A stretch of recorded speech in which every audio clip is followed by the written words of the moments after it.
Black Mind is a nonprofit dedicating to solving nuanced political issues affecting the Black community in the New York City metro area. We'd like to welcome you all to the first episode of the Black Mind podcast, where we're going to be discussing critical race theory, or CRT for short, something that has been, blowing up in the news over the course of this year. And we're going to be discussing what it actually is, what it's been used for, and what it should be used for, and how it's kind of been politically weaponized over the past year and likely in the coming months, thinking about further elections and other political processes. My second issue is the scourge of critical race theory that is permeating our society and schools. It must be stopped. It's bad enough telling my white kid that no matter his character, he's somehow racist. But what's even worse is telling minority kids it doesn't matter what you do, it doesn't matter how hard you work, you'll never succeed. Sending those messages to all kids based only on their race is downright abusive. Martin Luther King Jr. isn't turning over in his grave from this dangerous nonsense. He is spinning at record pace. Judge each man, woman, and child by the content of their character, not by the color of their skin. Shame on anyone who muzzles our kids and teaches them to hate one another based on their appearance. And I'll close by stating that until these unconstitutional mandates end, my son will not attend any James City County schools. I will leave you. And so that was a clip from a school board meeting that took place at Williamsburg City Public Schools, which is a public school division in James City County, Virginia. But before we get into the background of that video and the controversy surrounding critical race theory in American schools, we're going to go into introductions for all of the hosts of this podcast. My name is Avery Williams. I'm a co-founder of Black Mind. I'm currently a senior at Cornell University. About to graduate in May 2022 with my fellow Cornell peer, Temple. So yeah. Hi, my name is Temple Anyasi. As Avery said, I'm also a senior at Cornell University, graduating in May 2022. I'm also the co-founder of Black Mind. I'll pass it over to Aaron. I'm Aaron Torres. I am also a senior, but I go to Boston University. I'm also going to graduate in 2022. In Black Mind, I am the coordinator for the SHSAT program. Yeah, so we're just gonna go right into it. So critical race theory. The joke about critical race theory is that like everybody talks about it, but no one really knows the definition, which is kind of funny, but definitely true to a certain extent. But like, that's not anything to be ashamed about if you're coming into this podcast and you don't know what CRT is. We all obviously had to do our own research where we could speak on the issue. So before we go into like, the nitty gritty about like the political controversy of CRT and everything that, derives from that, I want to give a definition. So critical race theory, or CRT, as is often abbreviated, is an academic concept with its origins dating back to the beginning of the post-civil rights era. The core idea of CRT is that race is not merely a product of individual bias or prejudice, but also something that is embedded in legal systems and policies. Critical race theorists or academics that believe in critical race theory, they hold that the law and legal institutions of the U.S. function to create and maintain social, economic, and political inequalities between whites and non-whites, especially African Americans. So yeah, that is the long but definitely real definition of CRT. Is basically just trying to expand the definition of racism from like, it being like defined as like interpersonal, perhaps like just prejudice or bigotry. And it's trying to really push the point home that there's systemic racism that exists. And it has existed and it still exists today. Yeah, I definitely have to agree with that. It's definitely something that I feel like is very academic. It's a theory for a reason. It's kind of a lens, if you will, used by scholars to kind of understand, uh, the situations that we're in today, right? To really kind of quote believe in critical race theory, you definitely have to believe that structural and systematic racism exists, right? And so that's definitely something that we're going to be talking about for sure. Yeah, I totally agree. So before we get into some of the controversies surrounding critical race theory, we're going to go into a short background as to how this became such a widespread issue in American politics. Much of the initial controversy actually started with the 1619 Project, which was a project run by New York Times writer Nicole Hannah-Jones that was started in August 2019. And it was a form of long form journalism whose goal was to reframe the country's history by placing the consequences of slavery and the contribution of Black Americans at the center of the US's national narrative. So that project went on from 2019, and there was a podcast that was actually on Spotify and all your podcast channels, and it was meant to commemorate the 400th anniversary of the first arrival of enslaved Africans to the English colony that became America. And that podcast got a lot of attention. Some people loved it, some people hated it. But the biggest issue was that people started to believe that there was this narrative trying to reframe history for political reasons and trying to change what most Americans know as proper US history for the benefit of liberal ideology. So that's just some background as to how CRT became a big issue. It really was Nicole Hannah-Jones who really made the idea of studying American history from the Black perspective mainstream. And then after that, as kind of a backlash to that project, we had the 1776 Commission, which was a commission put into place by the Trump administration. And that basically was the exact opposite of the 1619 Project, in that it aimed to cement a traditional, quote unquote, traditional American values and American history into our education system. And although the Trump administration has ended, there has been local groups that have come up aiming to do the exact same thing. So there's the 1776 Project PAC, and their whole goal is basically to promote patriotism and pride in American history. And they feel that that's inherently oppositional to the 1619 Project because it criticizes a lot of America's racial dynamics and racial history. So what they do is that they basically are dedicated to electing school board members nationwide who want to reform the public education system by promoting patriotism in schools. After that, what resulted was that a lot of school board elections actually became more and more contentious over time as a lot of local organizations came together in an effort to instill patriotism into US schools. And that actually had a huge effect on the recent election in Virginia for governor, where the Republican candidate Youngkin won, partially due to people's opposition to CRT and what they view as anti-American rhetoric. So yeah, some of the background as to how CRT became so relevant in our politics today and how it's really the result of a backlash to this 1619 Project created by Nicole Hannah-Jones.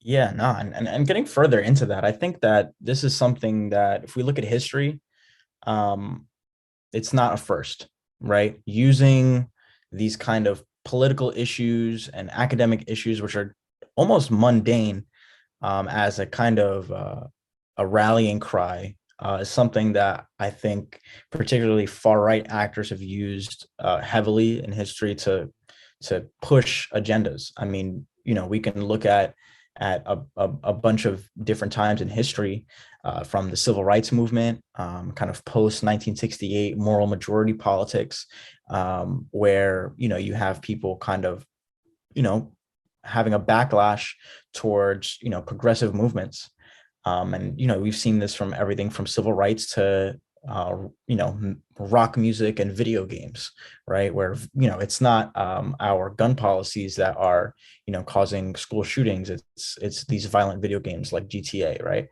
And I think particularly when we look at this from a racial lens, I think something that is often criticized of it as an important term for this, coined by Van Jones, is like the white lash, right? As much as it might be an uncomfortable term to use, it's definitely useful because it shows how kind of white communities who feel threatened by education on Black issues will strike back and try to change and what's going on to protect the narrative, right? Because that's what this is about, right? Is to protect a narrative about what America is, what the soul of this nation is, and what the purpose of it is, and how we should go about it, right? From everything from post-slavery and kind of where Black people sat in the totem pole to segregation and like, oh well, we may be equal, but we should definitely be separate, to kind of post-segregation era of trying to do away with race and pretend it doesn't exist, while communities are being destroyed by kind of racist policies in the 80s. We can really get into it. I'm talking a lot here, but it's something that is deeply, it's something that's deeply rooted in the history of this country. It's not a new strategy. It's definitely a part of that kind of culture war strategy that's been used over decades and decades to keep us from progressing. Yeah, Aaron, like like you said, we can get into it. So like, let's get into it. I heard you mention like the idea that like some people want to ignore racism. Like some people just want to believe that we live in like a post-racial society where like racism just like doesn't exist. And like a lot of people are able to like comfortably do that, especially considering the fact that like we do have formal equality that came with the Civil Rights Act, and Jim Crow is abolished. Like historical symbols of racism, like they're pretty much like concealed in certain aspects, especially in the mainstream media. There's been many times where like I've been like, with family, whether like it's like a holiday dinner or we're just like outside hanging out, and like we're still citizens living in society, so we're going to talk about politics and stuff. But whenever it gets racial, there's plenty of times where like someone is like, oh, like why are we talking about race? Or like, I wish that we lived in a society where we didn't talk about race that much, because if we didn't talk about race that much, then there wouldn't be any racism. And this kind of it fuels a narrative that we live in a post-racial society, that interpersonal racism, bigotry, prejudice, that's the only racism that exists. It makes me connect like how the media portrays racism as well, because nowadays, like when the media talks about racism, or like when like mainstream politics discusses racism, it's usually like depicting like hate crimes, like very overt in your face racism, like us seeing like Karens on social media, like what they call them, like spewing out racial epithets, like even like police brutality, like someone like physically, like a white person physically beating a person of color, like that is our racism. And like, and then this is not to suggest that like these acts of racism shouldn't be put in our face, but there has to also be a balance. We also need to be able to discuss structural forms of racism, but I feel like that's kind of been lost in the equation a little bit. I mean, yeah, I completely agree. I think that the biggest issue is that people want to push forward that narrative because they feel as if any fault that, or any issue that's affecting the Black community in 2021 must be the result of the Black community's wrongdoings. Because if we're living in a post-racial society, then it must be the individuals which either don't want success enough to get it, or just don't have the ability to gain success. And I feel like that's the only logical end if you believe that CRT and racial structures aren't actually working against Black Americans. So I think that a lot of people do that for a lot of reasons. Some people want to push for that narrative that Black people are in the position they are because of their lack of ability or their lack of care. And some other people do that because they want to say that they personally will not be held back by anything. And if they're not held back, then there's no reason why you should be held back. But the reality situation is that we all know that America is very segregated. Like compared to places like, I don't know if you've been to Toronto before, but they don't have the same issue we have with segregation that we do in America. Like being in New York City, we know there are Black neighborhoods where most people who have visited Brooklyn or New York City in general have never been once in their life. And that's just the part that's just not shown. People see the presence of Black people in white society as the end goal. And they see that as a sign of success. They don't see the other side of it, in that there are large sections of the country which are still segregated. The majority of Black people are in schools that are majority Black. And the fact that you can go to school with other people doesn't mean that you actually will. Like there are foundational differences in how schools are funded and how we've gotten our housing that affect our ability to move up generationally when it comes to wealth. So I completely agree with what you said. I don't think we can have racial neutrality and also make reparations for what was done in the past to Black people in America. We can't, because if we don't discuss race, then we are indirectly saying that like racism is no longer an issue. Like in the 1980s, when racial neutrality and like colorblindness became like national buzzwords, there was this political shift that occurred where, like, if you discuss race, you are therefore racist, which is really twisted.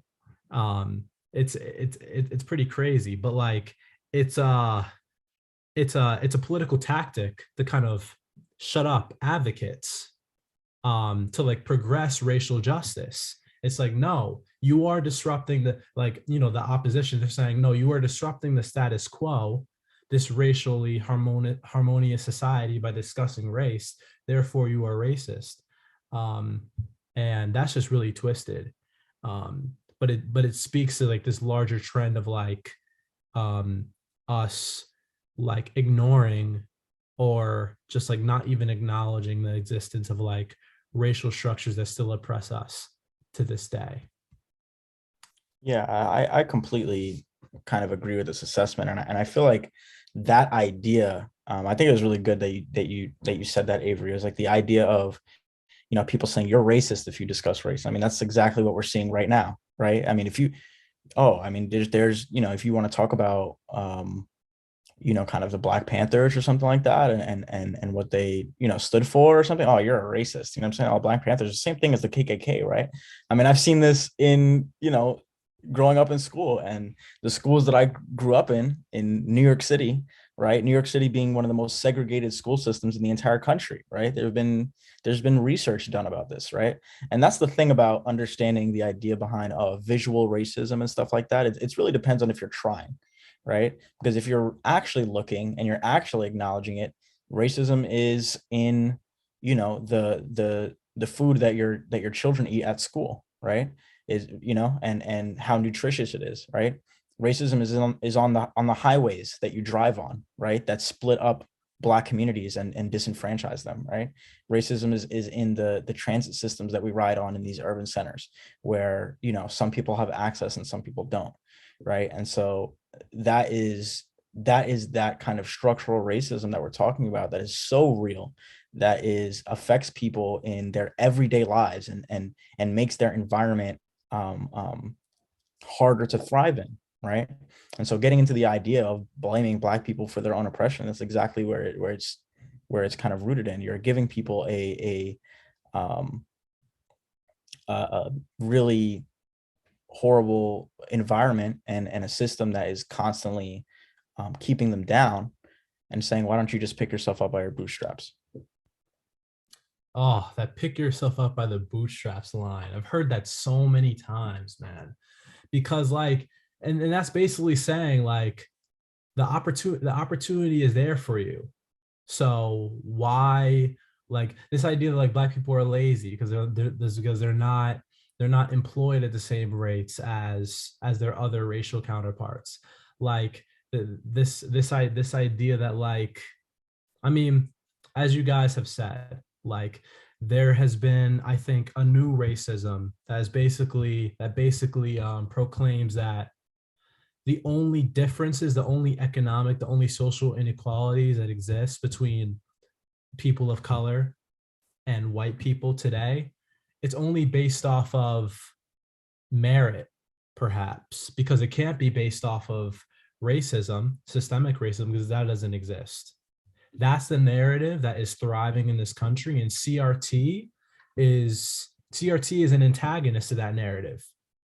So with with it being an antagonist, it's seen as an enemy. So that kind of that's some background that I hope can put into context why there has been such a strong, like, opposition towards CRT. Why conservatives are even saying that CRT shouldn't be taught in our schools. In reality, it's not even taught in our schools. Again, as I said before, most people don't even understand what CRT is. But as a concept, it is in direct opposition of how we see race today. And that's a problem for a lot of people. Yeah, no, absolutely. And I think, just discussing, kind of goals about what we want with CRT, right?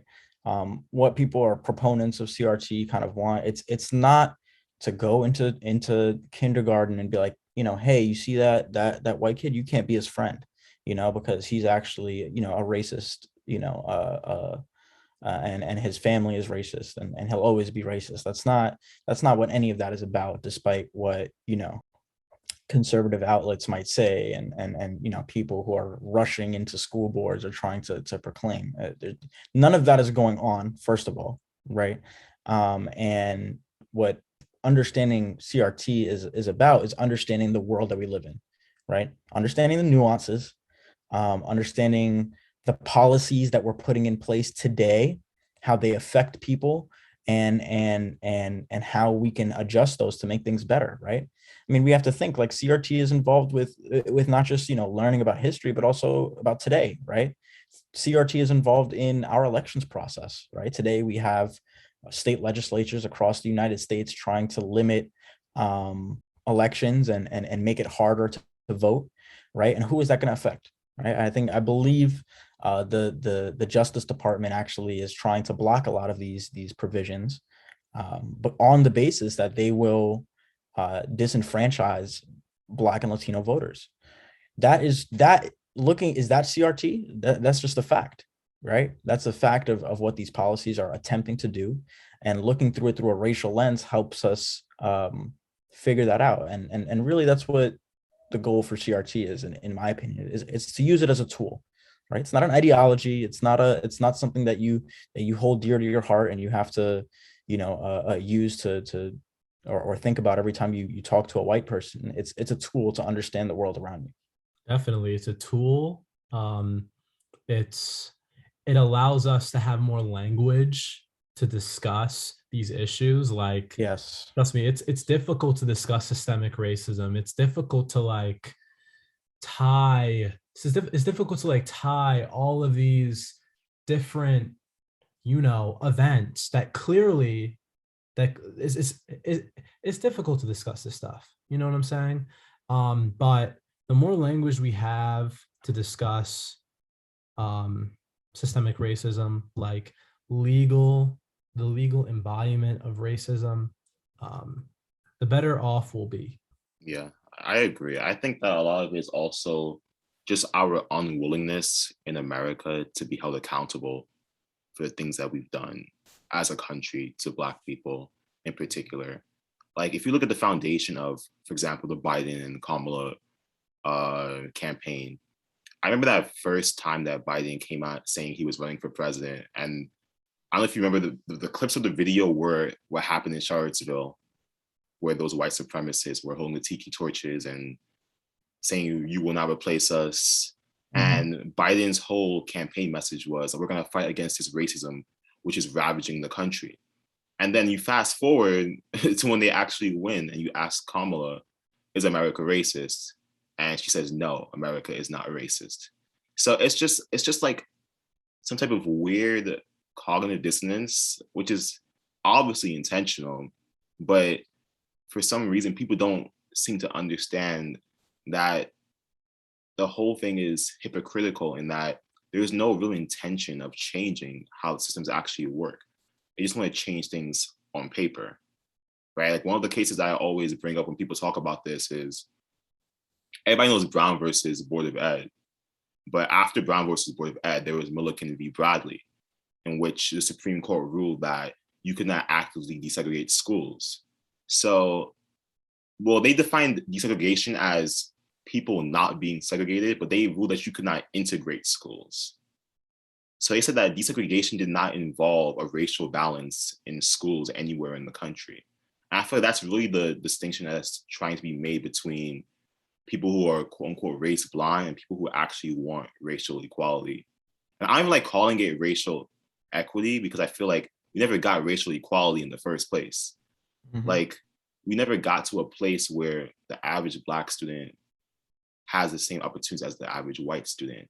So it's just, we need to take the next step after, like you said, the post 1968 world that we live in, to where we can understand that we don't just need racial neutrality, but we need an actual reckoning with what happened in the country and actual solutions for integrating our society and for helping to push forward Black communities rather than just saying, oh, opportunities are out there, go and get them.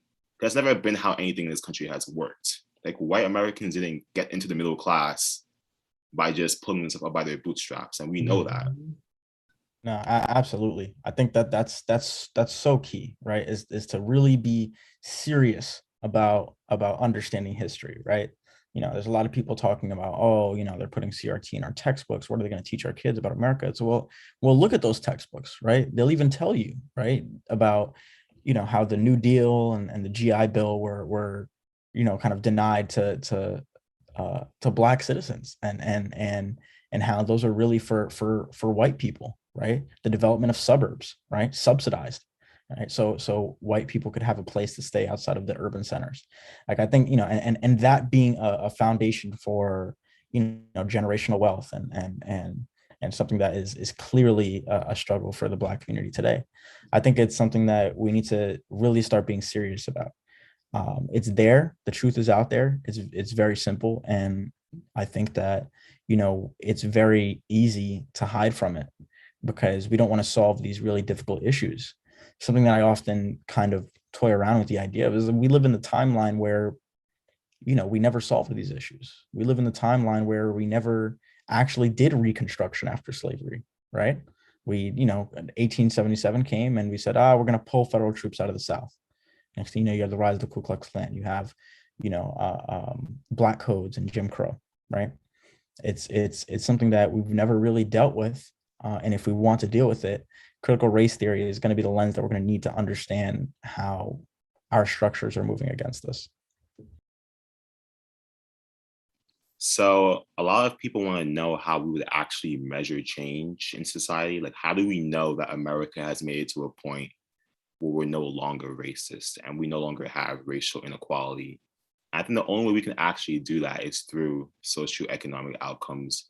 We need to get to a point in which, regardless of your skin color, regardless of your race, we can be assured that you will receive the same education as any other student in the country, that your schools will be equally funded, regardless of your race, that if you were to commit a crime or if you were to be put on trial, that you would get a fair process, and you actually get a fair chance at being innocent before proven guilty instead of the other way around, which it is for a lot of people in this country.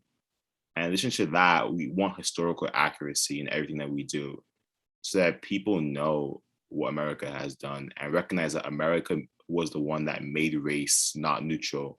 And therefore, it's America's burden to get us to a point in which we can have racial equality. And the point that I really want to hit on is that I believe that it's a delusion to believe otherwise. And that if you think that America is not a racist country, it's for a purpose, and that purpose is to push forward the narrative of the American dream. But a question I often think about, and I think we've discussed a lot, is does the delusion of America being a meritocracy, America being not racist, does that have to be a part of the American dream? And is it possible to imagine a world in which critical race theory is encouraging for people rather than discouraging people by taking away what they see as their only hope to success? So what do you guys think about that? Yeah, I mean, I think that that's the real struggle that we're dealing with right now, right? I mean, I think that, probably anybody listening to this, and definitely anybody speaking here has experienced that kind of really strong feeling about the American dream and what it means to be American, what it means to come here if you're an immigrant or you come from an immigrant family, as a land of opportunity, right? The city on a hill. I mean, this is something that means a lot to people, and oftentimes people do come here and do have success. That's not a question, right? This is a very prosperous country. It's the richest country in the world with a lot of opportunities, right? But to deny the facts about how this country got rich, right, and the people that it got rich off of, and the people who still struggle systemically today, that is a delusion, right? And it's a delusion to think that those structural issues won't affect you. And I think that is something that we really have to think about. And on the idea of whether kind of looking at these ideas through a critical, looking through this with a lens of critical race theory, I think it can be encouraging. I think it can be encouraging when we look at particularly our ancestors and their struggles and what they were able to accomplish, right? What civil rights leaders were able to accomplish in the 20th century. I mean, imagine what that might have felt like, right? I mean, they didn't believe in any delusion about, we can just make it, you know what I'm saying? We'll be on the back of the bus and we'll just do what we need to and keep our heads down. No, they said, we're going to be out here, we're going to protest, and we're going to get our rights because we deserve it. Right. And fight for what America is supposed to be. Right. And I think that that's what we can kind of frame the American dream as well as, right? America is an ideal, and it's always been an ideal. The founding fathers knew that. Abraham Lincoln knew that when he gave the Gettysburg Address and talking about, or rather the Emancipation Proclamation, and talking about kind of a rebirth of what it means to be free in the nation. That's what America is all about, right? That's what we're supposed to be, is striving toward an ideal. And I think that can be super encouraging if we look at this and say, you know what, we can tackle these structural issues, because a lot of these issues have been, struggled with and tackled before. So what do you think that means for the messaging, particularly for liberals and progressives in the US? Because in my experience, a lot of people feel as if the messaging of progressives on the Democratic Party is, like I said, very discouraging. So I want to know how we can actually get to a point in which our messaging matches what you just said, in which we're not saying, oh, these people are feeling the effects of racism, but not offering any immediate encouragement or solution with that. So do you think that's the job of the Democratic Party? Or do you think it's the job of the education system? Or do you think it's the job of just individuals, once they hear the information, to actually add that extra part of encouragement to it? That's interesting, because I do think that American politicians, progressives, liberals, and the media in general likes to make problems, especially like racially focused problems, like hyper visible, but there aren't solutions attached to that. And that is a problem, Temple, because it doesn't make us proactive when we see issues of race, whether it be interpersonal racism, when we see police brutality, or we see, I'm going to say it again, some Karen spewing out some racial epithet towards a person of color. We don't, like, when we see those issues, our response is just, what is our response? Kind of just to like see it, be horrified, and eventually, like, we just kind of move on. Perhaps sometimes there's promises that there will be change, but a lot of times those promises are empty. So I feel like the government is responsible, at least to like a major extent, to be encouraging, be more proactive when like issues of race come up, to actually propose legislation and propose policy change to prevent it from happening again. Like that needs to occur for sure, because if we I feel like if the media just throws in our face, like, issues of racism, but then doesn't provide any solutions, it it leads us in like a mental trap where we just keep getting attacked by racism, but we don't have any weapons to fight against it.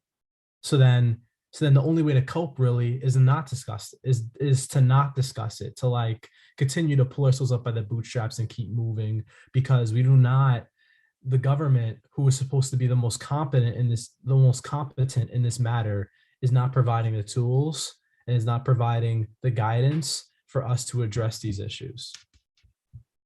Yeah, I definitely agree. I think that we really need to talk about the power in community, right? Because I mean, I look at situations, and I think this example really exemplifies your point, Avery. Is think about what happened in 2020, what we saw, what we visualized, right?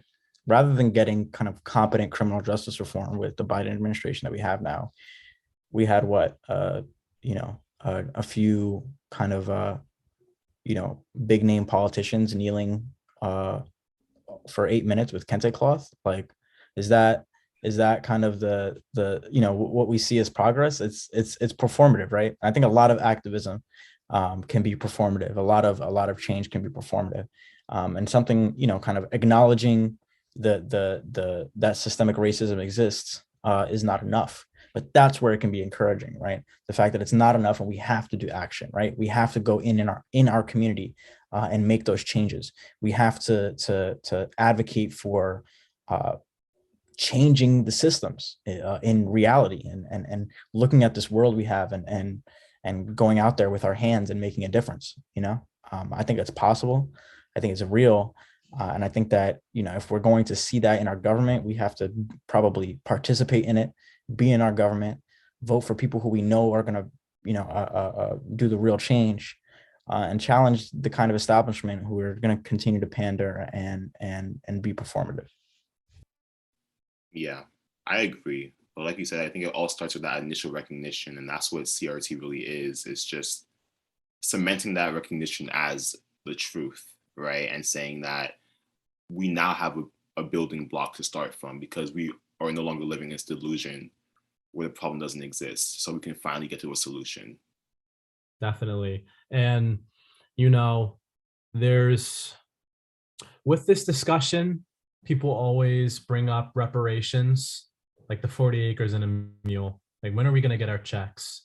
And like, we should get reparations, honestly. Like, we should get some sort of recognition of the systemic racism that has occurred in the United States in the form of financial compensation. And I feel, and as Temple said, CRT is giving us the language for us to officially recognize that structural forces of racism have oppressed, subjugated, marginalized people of color, but especially Black people in this country, since we've stepped in this country. And as soon as we acknowledge that we are legally oppressed, we are institutionally oppressed, then we can start to reveal the many ways in which American policy has discriminated against us, and that needs to be accounted for in terms of reparations. Yeah, I completely agree. I think it goes back to the idea of truth and reconciliation, and just the entire concept of how you deal with issues of oppression. But you can't have one without the other, right? You can't have reconciliation without truth. But truth without reconciliation is also really dangerous. And I think that's a lot of what we saw, like you said, in the summer of 2020, where the truth was really, really obvious to us, but there were no next steps to be taken. And I agree on the reparations point. I think that most countries that have committed racial oppression against their people have had to be held accountable on the world stage, and America just hasn't. So without some type of compensation, whether that be financial, educational, uh, social, employment wise, there has to be something, because there have to be repercussions for what happened in America. Otherwise, it was all went without being punished, right? Because those were crimes which were committed against Black people, and which are being committed against Black people every time we allow the system to maintain itself as it is. So I agree on the point of reparations completely. And just to add on that, right? This is a crime, right, that has to be held accountable for. And accountability is not punishing individual white people. That is not what this is about. This is not going to, the mom and pop shop and going, yeah, get out of here. We're taking your business. That's not what this looks like. We have an American government that is very willing to drop, $770 billion on a military budget, but not fix communities that it destroyed, right? And I think that that's something that we really need to recognize, and stop, diverting from the problems we need to solve. Stop distracting ourselves, right? We don't need to be distracted anymore. The truth is right in front of us. It's here. It always has been. It's time to take action and do something about it. Definitely.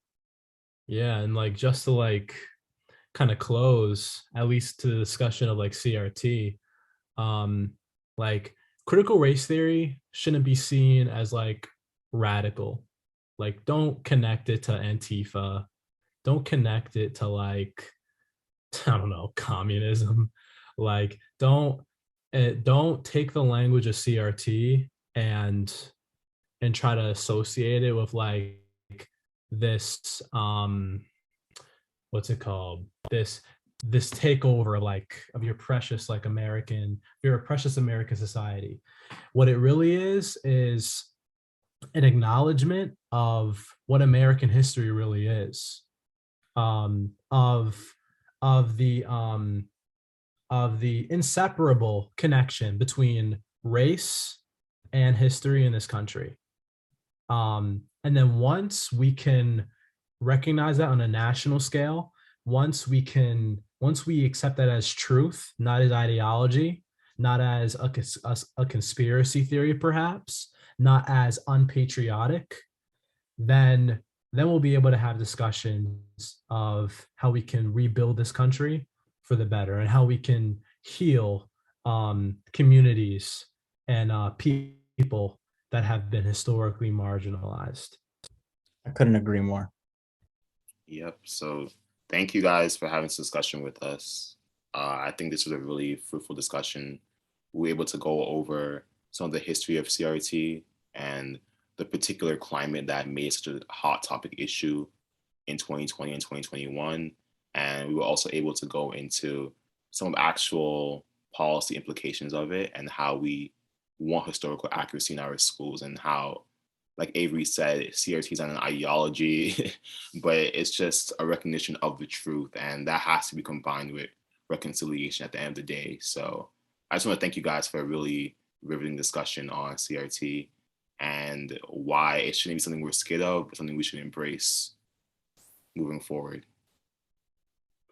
For sure, for sure. And what are we going to talk about next, Temple? Yeah, so for our next episode, we're going to be talking about intergenerational wealth, particularly in the Black community, and how a lot of the systems in America have made it hard for Black people and Black community to attain wealth over time, and how we come to terms with that, and how we can possibly think of some solutions as to how to fix that moving forward. So I'm looking forward to that discussion. I think it'd be really interesting, because the idea of wealth is something that's not very well understood by most people, but hopefully we can dive into it a little bit more and just get some insight into how we can start fixing some of the issues we talked about in today's episode. Definitely. I'm excited for that as well, and looking forward to seeing the audience there as well. For sure.